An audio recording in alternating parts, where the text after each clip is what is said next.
Hello everyone. तो कैसे हो आप लोग? आई होप आप सभी लोग ठीक होंगे और अपनी अच्छे से पढ़ाई कर रहे होंगे। तो आज हम बात करेंगे इंडोक्राइन सिस्टम फिजियोलॉजी के बारे में।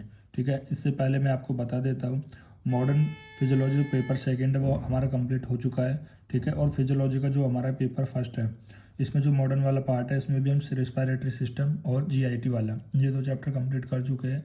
और आज हम कंप्लीट करेंगे इंडोक्राइन सिस्टम फिजियोलॉजी का। ये हमारा पहला लेक्चर रहने वाला है इस वीडियो का। ठीक है, तो स्टार्ट करते हैं। तो सबसे पहले हमें देखना है कि इस चैप्टर में हमारा सिलेबस क्या रहने वाला है। ठीक है, तो उसमें सबसे पहले जो देखेंगे वो देखेंगे general introduction of endocrine system.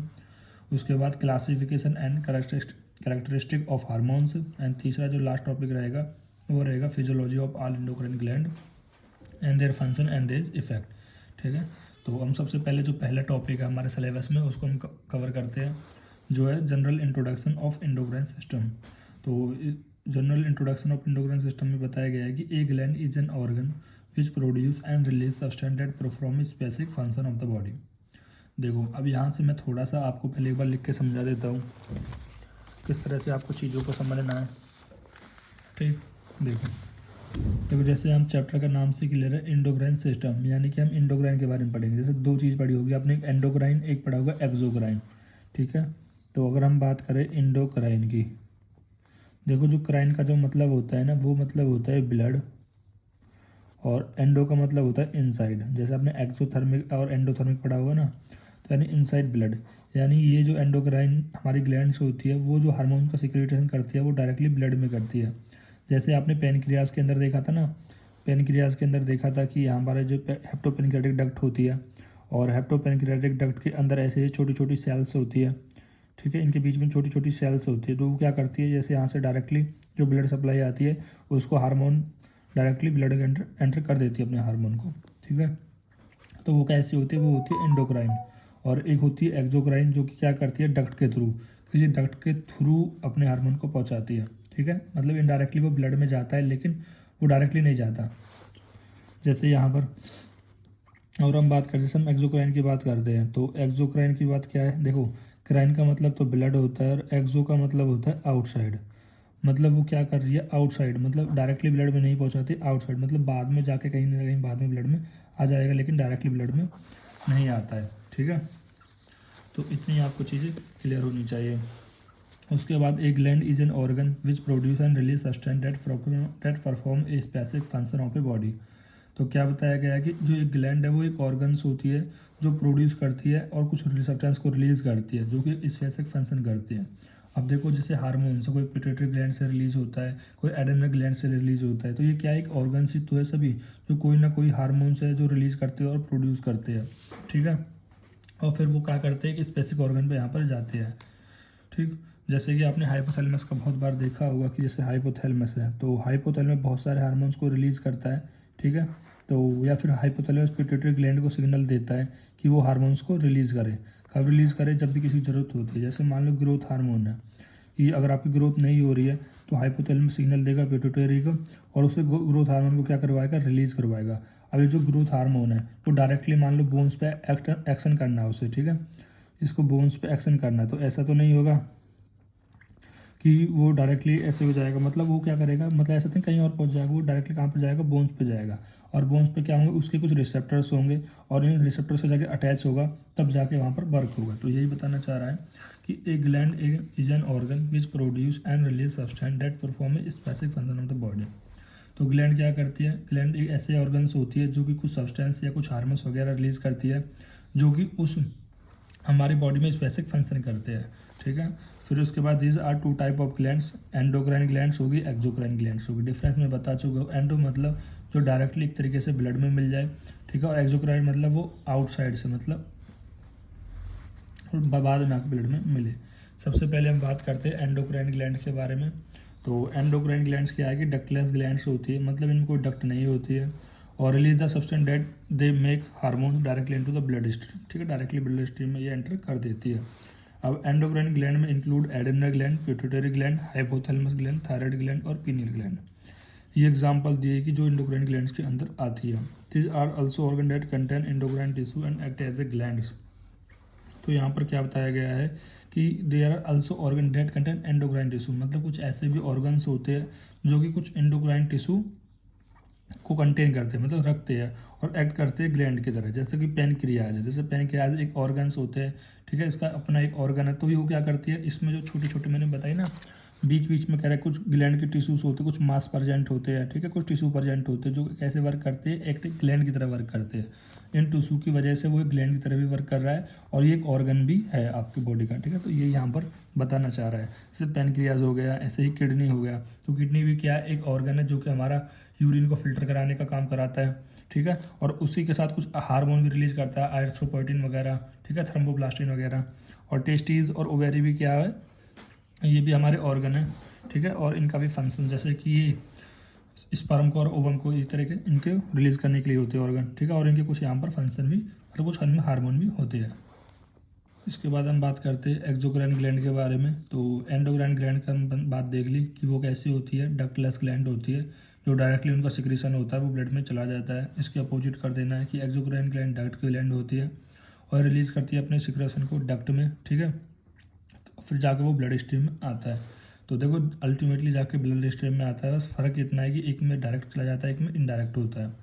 Exocrine gland produce other substance not hormone. जो एक्सोक्राइन ग्लैंड है वो प्रोड्यूस करती है अदर सब्सटेंस को, हार्मोन प्रोड्यूस नहीं करती। देखो एंडोक्राइन जो ग्लैंड थी वो हार्मोन को सीक्रेट करती थी, जबकि जो एक्सोक्राइन ग्लैंड है वो सलाइवा को, एंजाइम, स्वीट, टीयर्स, आंसू, इन सभी को यहाँ पर ही प्रोड्यूस करती है, रिलीज करती है, ठीक है। तो यहाँ पर भी यही बता रहा है कि जो एक्सोक्राइन ग्लैंड है वो प्रोड्यूस करती है अदर सब्सटेंस को, ना कि हार्मोन को। जैसे कि वो रिलीज करती है डक्ट के थ्रू, जैसे कि स्वेट हो गया, सलाइवा हो गया, टीयर हो गया, और यहाँ पर एंजाइम भी आप लिख सकते हो, ठीक है।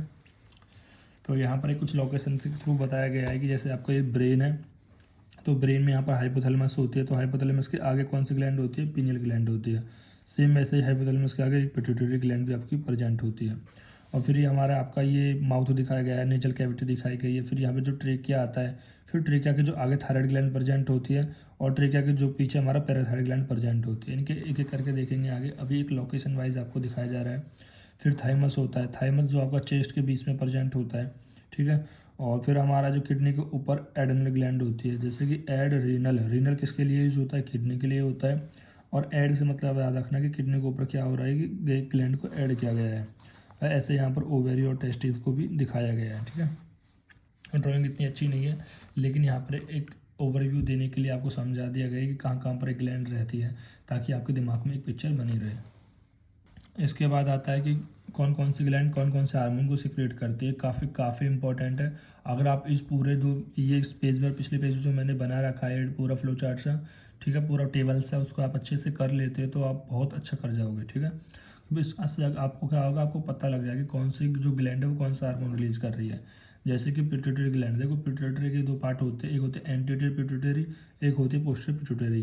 तो जो एंटीरियर पिट्यूटरी है वो रिलीज करती है 6 हार्मोन को, जिनमें growth hormone, thyroid stimulating hormone, adrenal cortex tropic hormone, follicle stimulating hormone, luteinizing hormone और प्रोलैक्टिन हार्मोन आता है।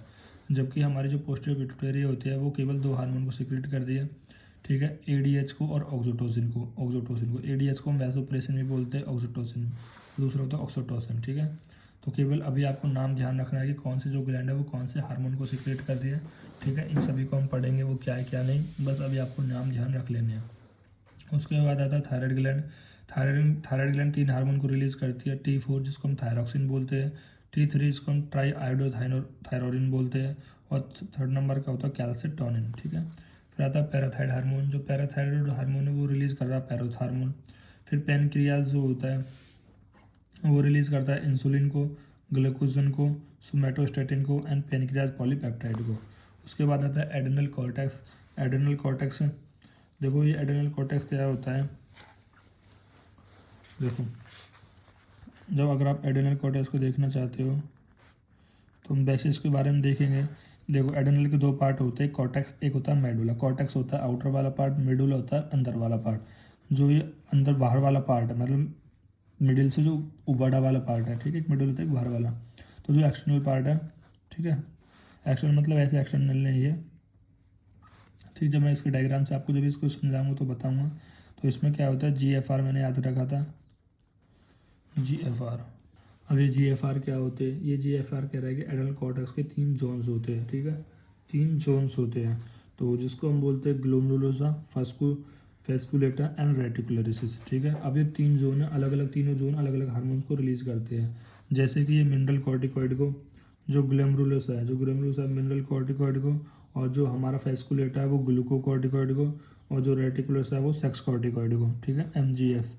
तो इस तरह से उनको रिलीज करते हैं। अब ये जो MGS है, मिनरल कॉर्टिकॉइड, ग्लूकोकॉर्टिकॉइड और सेक्स कॉर्टिकॉइड, अभी जो मिनरल कॉर्टिकॉइड है वो रिलीज करता है एल्डोस्ट्रॉन को और 11 डीऑक्सी कॉर्टिकोस्ट्रॉन, ठीक है, जिसको DOC भी हम बोलते हैं। तो ये दो हार्मोन को रिलीज करेगा, ठीक है, एक करेगा DOC को और एक करेगा हमारा एल्डोस्ट्रॉन को। तो इसी तरह ये हार्मोन को अगर रिलीज करेगा, देन इसी तरह ये तीन हार्मोन को, एंड्रोजन वगैरह को रिलीज करता है।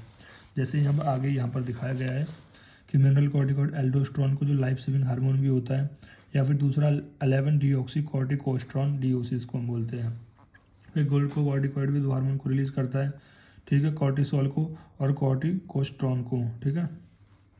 और जो सेक्स हार्मोन कौन कौन से है, एंड्रोजन, एस्ट्रोजन और प्रोजेस्टेरॉन को। अभी आप टेंशन मत लेना क्या है क्या नहीं, मैं आपको समझा दूंगा, ठीक है। एड्रेनल ग्लैंड को कुछ इस तरह से यहाँ पर ऐसा डायग्राम्स वगैरह सा होता है, और फिर इस तरह से कुछ होता है, ठीक है। मैं तीनों आपको ऐसे दिखाऊंगा पूरे डायग्राम के थ्रू। अभी आपको इतना समझ लेना जितना मैं आपको बता रहा हूँ। फिर उसके बाद आता है एड्रेनल मेडुला। तो जो एड्रेनल मेडुला है वो रिलीज करता है चार हार्मोन को, कौन कौन सा, कैटाकोलामाइन को और एड्रेनल, नॉन एड्रेनल। देखो एड्रेनल को इफिनिफेरिन बोलते हैं और नॉन एड्रेनल को नॉन इफिनिफेरिन भी बोलते हैं। और ये डोपामिन, देखो ये जो हमारे इमरजेंसी हार्मोन्स होते हैं, एड्रेनल मेडुला से जो भी हार्मोन निकलते हैं वो इमरजेंसी हार्मोन निकलते हैं। वो कब निकलते हैं, जैसे भी आप इमरजेंसी केस आता है ना, तो जब ये हार्मोन्स रिलीज हो जाते हैं। जैसे कि मान लो कि वही घिसा पिटा सा एग्जाम्पल होता है कि आपके सामने शेर आ गया, तो आपको क्या है कि बहुत तेज़ क्या चाहिए, उसमें हार्ट बीट धड़कने लग जाता है, इमरजेंसी लगती है। मतलब हार्ट तेज पंप करेगा तो आपकी पूरी बॉडी को ऑक्सीजन की सप्लाई ज़्यादा मिलेगी, ब्लड की सप्लाई ज़्यादा मिलेगी, ब्लड की मिलेगी तो ज़्यादा ऑक्सीजन की सप्लाई मिलेगी, ऑक्सीजन ज़्यादा मिलेगी तो एनर्जी ज़्यादा मिलेगी, और एनर्जी ज़्यादा मिलेगी तो आप अच्छे से दौड़ पाओगे। तो ये सारा यहाँ पर इस तरह से प्रोसेस होती है। और एड्रेनल वगैरह का आप इंजेक्शन भी लगाते हो, ठीक है। जब भी पेशेंट की जो हमारा हार्ट रेट है वो कम हो जाती है तो वहाँ पर एक्सटर्नली आप क्या कराते हो, एड्रेनली का इंजेक्शन लगा देते हो ताकि इसकी हार्ट रेट फिर से नॉर्मल हो जाए। इसके बाद हम बात करते हैं कि हार्मोन सिक्रेट बाय गोनैड्स, ठीक है। अब गोनैड्स क्या होते हैं, गोनैड्स वही जो हमारा टेस्टिस और ओवेरी है। तो जैसे टेस्टिस से हमारा टेस्टोस्टेरोन, डाईहाइड्रोटेस्टोस्टेरोन और एंडोस्टेरोन, ठीक है, और ओवेरी से एस्ट्रोजन और प्रोजेस्टेरोन। मतलब यहाँ पर कुछ गोनैड्स बताए गए हैं, ठीक। जैसे कि hormone secrete by other organ, बहुत सारे और भी ऑर्गन है जो हार्मोन को सिक्रेट करते हैं। जैसे जो पीनियल ग्लैंड है वो मेलेटोनिन को सिक्रेट करता है। मेलेटोनिन वही होता है जो आपके स्लीप के लिए रिस्पॉन्सिबल होता है। थाइमस रिलीज करता है थाइमोसिन को और थाइमिन को। किडनी रिलीज करता है आर्थ्रोपोइटिन, थ्रोम्बोपोइटिन प्लेटलेट फॉर्मिंग के लिए, रेनिनिन, और 1,1,2,5 डाईहाइड्रोक्सो कॉलीकैल्सिफेरॉल, जिसको हम कैलेस्ट्रॉल भी बोलते हैं। और ये जो पूरा पार्ट होता है first part of the activation of vitamin D, ठीक है। देखो अभी हमने किडनी के अंदर पढ़ के आए थे तो वहाँ पर देखा था किस तरह से ये हमारा विटामिन डी के एक्टिवेशन के लिए सबसे पहला जो पार्ट होता है रिस्पॉन्सिबल होता है। ये आप वहाँ पर देख लेना, सारे ये हम वहाँ से कवर कर चुके हैं। और प्रोस्टाग्लैंडिन, और देखो जो प्रोस्टाग्लैंडिन होता है, ये प्रोस्टाग्लैंडिन जो होता है वो हमारा पेन के लिए रिस्पॉन्सिबल होता है, ठीक है। आगे चल के आप पढ़ोगे तो आपको समझ में आएगा कि जैसे कि जब आप पैथोलॉजी पढ़ोगे, मतलब जैसे कि जो फीवर होता है या पेन होता है तो उसका कारण क्या होता है, तो हमारी बॉडी एक सेल से रिलीज होता है प्रोस्टाग्लैंडिन, और यही जो प्रोस्टाग्लैंडिन होता है वो रिस्पॉन्सिबल होता है पेन के लिए। और जब हम यहाँ पर कोई पेन किलर वगैरह लेते हैं तो वो क्या करता है, वो उस सेल से प्रोस्टाग्लैंड के रिलीज को कम करा देता है, स्टॉप कर देता है, जिसकी वजह से आपको पेन नहीं होता है, ठीक। फिर उसके बाद हार्ट से भी तीन हार्मोन रिलीज होते हैं, atrial nitric peptides, brain nitric peptides और सी टाइप नाइट्रेटिक पेप्टाइड्स होते हैं।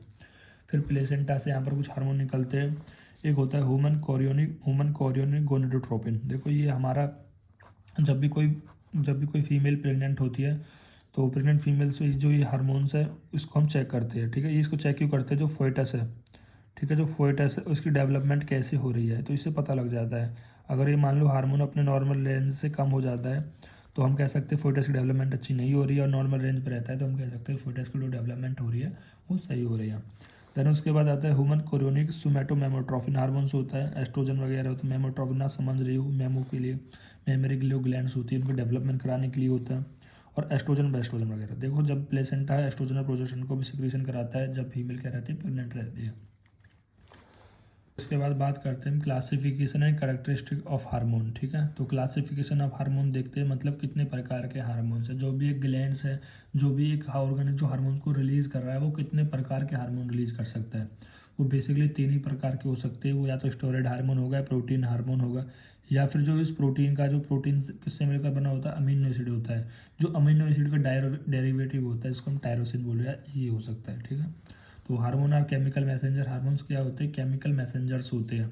ठीक है, देखो केमिकल मैसेंजर जैसे कि आपको भी अगर अपनी बात कोई पहुंचानी है, जैसे मान लो आपका कोई दोस्त अभी कोटा है, राजस्थान है, मध्य प्रदेश है, भोपाल है, तो आप उस पर कॉल करके कह सकते हो कि आप वहाँ पे गए हो तो मेरे लिए वो चीज़ ले आना, या फिर आप कैसे जो भी आपको मैसेज पहुँचाना है तो आप कॉल के थ्रू, टेक्स्ट के थ्रू ये पहुँचा सकते हो। ये भी क्या है, एक मैसेंजर है। उसी तरह आपकी जो बॉडी के अंदर भी जो ऑर्गन्स होते हैं उनका भी एक मैसेंजर होता है। ठीक है, जैसे कि अब मान लो कि पिट्यूटरी हार्मोन से हमें हार्मोन्स को रिलीज़ कराना है। मैंने अभी 6 हार्मोन्स बताए थे पिट्यूटरी ग्लैंड के अंदर, कि ये जो ग्रोथ हार्मोन है, थायराइड स्टिमुलेटिंग हार्मोन है, या ठीक है लुटेनिंग हार्मोन, प्रोलैक्टिन है। ठीक है, जैसे मान लो प्रोलैक्टिन का ही आपको एक प्रेग्नेंट लेडी है और प्रेग्नेंट लेडी को क्या करना है, प्रोलैक्टिन की ज़्यादा से ज़्यादा सिक्रीशन कराना है। ठीक है, ये प्रोलैक्टिन क्या कराता है, दूध को निकलवाता है, मतलब माता के अंदर से दूध एजुकुलेट हो जाए, इजेक्शन हो जाए, इसके लिए रिस्पॉन्सिबल होता है, दूध बनाने के लिए, सिंथेसिस करने के लिए, सिक्रीशन करने के लिए। तो जैसे ही बच्चा क्या करता है, मतलब मेमोरी को, मतलब जो है ना, मतलब वो निप्पल को अपने शक करता है, तो उसमें क्या होता है, जो उसमें लिए प्लेसेंटा रिस्पॉन्सिबल होता है कि ज़्यादा से ज़्यादा दूध का सिक्रेशन और सिंथेसिस हो सके। तो उसका जो सिग्नल है वो कैसे जाएगा, वो कैसे रिलेट करेगा, तो वो क्या करेगा, वहाँ सिग्नल किस पे जाएगा, हमारा एंटीरियर पिट्यूटरी पे जाएगा, हाइपोथैलेमस में जाएगा। हाइपोथैलेमस सिग्नल भेजता है एंटीरियर पिट्यूटरी को, एंटीरियर पिट्यूटरी को, और एंटीरियर पिट्यूटरी फिर ज़्यादा से ज़्यादा सिक्रेशन कराती है प्रोलैक्टिन को। तो वो क्या है, केमिकल मैसेंजर है। तो वो सिग्नल कैसे जा रहा है, वो केमिकल मैसेंजर के थ्रू यहाँ पर जाता है। तो हार्मोन्स कैसे जाते हैं, केमिकल मैसेंजर से। ठीक है, सिंथेसाइज बाय एंडोक्राइन ग्लैंड, जो कि सिंथेसाइज होते हैं एंडोक्राइन ग्लैंड्स के द्वारा, जो based on the chemical nature, जो बेस्ड होते हैं केमिकल नेचर पे, मतलब किस प्रकार का वो जो हार्मोन्स है वो कैसा होगा। हार्मोन को क्लासिफाई 3 प्रकार के, स्टेरॉइड, प्रोटीन और derivative amino acid called tyrosine.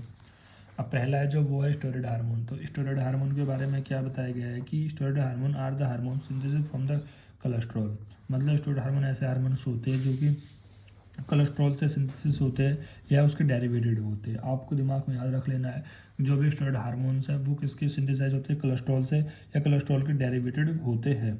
ठीक है, और वो सिक्रेट कहाँ से होते हैं, बाय एड्रेनल कॉर्टेक्स से, गोनाड से एंड प्लेसेंटा से। गोनाड, टेस्टिस, ओवेरी होते हैं। तो याद रखना, एड्रेनल कॉर्टेक्स, गोनाड्स और प्लेसेंटा तीनों ही कैसे होते हैं, स्टेरॉइड हार्मोन्स ये सिक्रेट करते हैं। ठीक है, ये तीनों ही ऑर्गन ग्लैंड्स क्या करते हैं, स्टेरॉइड हार्मोन को सिक्रेट करते हैं, जैसे कि एल्डोस्टेरोन, 11 डीऑक्सीकॉर्टिकोस्टेरोन। ठीक ठीक है, जैसे एड्रेनल कॉर्टेक्स से एल्डोस्टेरोन हो गया, और 11 डीऑक्सीकॉर्टिसोल गोनाड से हो गया।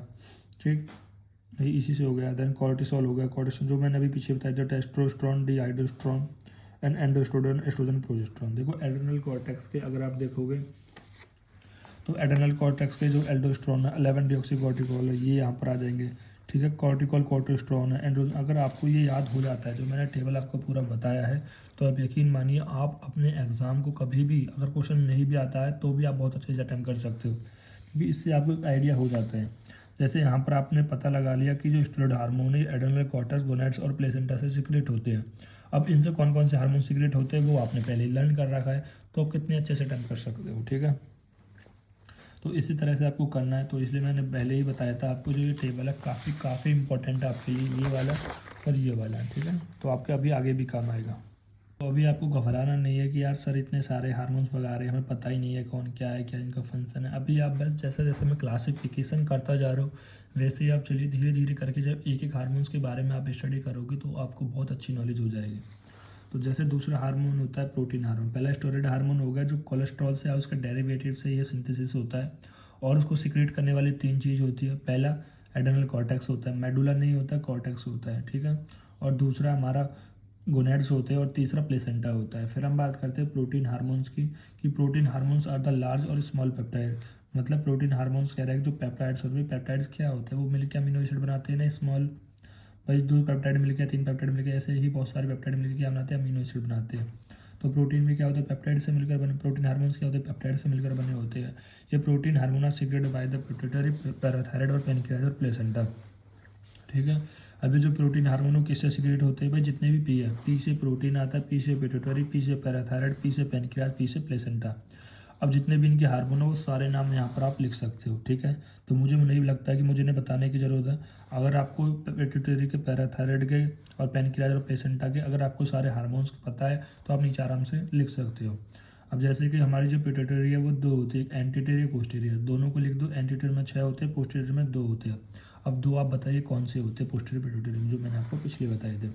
ऐसे आप इनका लिख सकते हो। फिर आता है टायरोसिन टायरोसिन डेरिवेटिव, ठीक है। 2 type of hormone, namely thyroid hormone और एड्रेनल मेडुला हार्मोन, ठीक है। तो इसमें 2 प्रकार के हार्मोन होते हैं, पहला होता है थायराइड हार्मोन, दूसरा होता है एड्रेनली मेडुलरी हार्मोन, ठीक। ये 2 प्रकार के हार्मोन होते हैं, ठीक। तो जैसे अगर हम पहले बात करते हैं स्टेरॉयड हार्मोन की, तो स्टेरॉयड हार्मोन में कह रहे हैं कि एक एड्रेनली कॉर्टेक्स आता है, जबकि इसके अंदर एड्रेनली मेडुला आता है। अब मेडुला के अंदर 4 हार्मोन्स होते हैं, वही जो मैंने बताए थे इमरजेंसी वाला, ठीक है। आप कैसे याद रखोगे, देखो इमरजेंसी में क्या आता है, एम आता है, तो एम इसमें भी आ रहा है मेडुलरी वाले में। तो याद रखना ये इमरजेंसी हार्मोन कौन कौन से होते हैं, इफिनिफेरिन, नॉन इफिनिफेरिन, या जिसको एड्रेनलिन, नॉन एड्रेनलिन और डोपामिन और एक कैटाकोलेमाइन, ऐसा ही था, ठीक है। देख लेते एक बार कौन सा, देखो याद नहीं रहते इसलिए मैं बार बार कह रहा हूँ, कैटाकोलेमाइन था, ठीक है। तो इनको आप एक कोशिश करना कि एक बार वीडियो को पॉज करके पहले इन्हीं को लर्न करने की कोशिश करो, ठीक। अगर ये लर्न हो जाएंगे तो आपको लेक्चर स्मूथली समझ में आता रहेगा, ठीक है। बस आपको ये ध्यान रखना है कि जो टायरोसिन डेरिवेटिव वो किससे सिक्रेट हो रही है, वो पता लग जाए तो वो आप लिख ही सकते हो, जिससे सिक्रेट हो रहे थे वो कौन कौन से हार्मोन सिक्रेट करेगा, ठीक है। देन उसके बाद कैरेक्टरिस्टिक ऑफ हार्मोन, तो हार्मोन की कुछ कैरेक्टरिस्टिक बताई गई है, जैसे कि hormone are the molecule synthesis by specific tissue. क्या बताया गया है कि हार्मोन्स कैसे होते हैं, मॉलिक्यूल सिंथेसिस, मतलब कह रहे हैं जो भी स्पेसिफिक टिश्यू होते हैं या फिर जो स्पेसिफिक हमारे ग्लैंड्स होती है, तो वही क्या करती है, उस हार्मोन को सिक्रेट करती है। तो hormone are molecule synthesis by the specific tissue, classically this tissue were, तो classically this tissue were called gland. इन टिश्यू को क्या कहते हैं, ग्लैंड कह सकते हैं। हम डायरेक्टली कह सकते हैं कि जो हार्मोन्स है वो मॉलिक्यूल, मतलब जो हार्मोन्स के जो मॉलिक्यूल्स है वो ग्लैंड के द्वारा सिंथेसिस होते हैं। Hormone are secrete directly into the blood which carry them to their sides of the action. Hormones क्या करते हैं, डायरेक्टली ब्लड में जाते हैं और जहाँ पर आपको एक्शन करना है वहाँ पर पहुँच जाते हैं, ठीक है। Hormone are present at very low level in the circulatory system, मतलब जो भी सर्कुलेटरी सिस्टम है ब्लड में जो पहुँचते हैं तो जो हार्मोन्स होते हैं उनका लेवल बहुत कम होता है। देखो बेशक इनकी कंसनट्रेशन और लेवल बहुत कम होता है, लेकिन इनका एक्शन और एक्शन ऑफ साइट जो एक्शन होता है वो पूरा होता है, ठीक है। हार्मोन आर स्पेसिफिकली अफेक्टेड और alter the activities of the responsible tissue या टारगेट टिश्यू, मतलब जहाँ पर भी उन हार्मोन को पहुँचना होता है तो वहाँ पर उसकी जो वर्क है, उसकी जो एक्टिविटीज़ है उसको चेंज कर सकते हैं, ठीक है। जैसे जैसे थायराइड जो हार्मोन्स होता है, थायराइड जो हार्मोन होता है वो बोन की फॉर्मेशन के लिए होता है, ठीक है। अब देखो मान लो थायराइड जो हार्मोन है अगर उसकी पूरी कमी नहीं होती, मतलब थायराइड हार्मोन जो है वो पूरी तरह से नहीं बन रहा है, कम बन रहा है, तो क्या होगा, बोन डिजनरेशन होने लगेगी, मतलब बोन कहीं ना कहीं घिसने लग जाएंगे, क्योंकि जो थायराइड हार्मोन है वो रिस्पॉन्सिबल होता है बोन की फॉर्मेशन के लिए। अगर मान लो थायराइड हार्मोन आ रहा है तो बोन की फॉर्मेशन फिर से बनने लग जाएंगी, ठीक है। तो फिर यहाँ पर hormone are specifically at receptor located in on the target tissue. तो यहाँ पर क्या बताया गया है कि जो हार्मोन्स होते हैं वो कहाँ पर करते हैं, देखो रिसेप्टर पे वर्क करते हैं। जैसे मैंने अभी बताया कि मान लो कि यहाँ से कोई हार्मोन है, ठीक। जैसे मान लो ये आपकी जो थायराइड ग्लैंड थी, तो ये थायराइड ग्लैंड थी, तो इस थायराइड ग्लैंड ने हार्मोन को रिलीज करा, डायरेक्टली ब्लड में रिलीज करा दिया, ठीक है। तो अब ये डायरेक्टली जो रिलीज करा दिया तो वो क्या करेगा, जैसे मान लो ये इस बॉन पे जा रहा है, इस बॉन पे ऐसे यहाँ पर जा रहा है,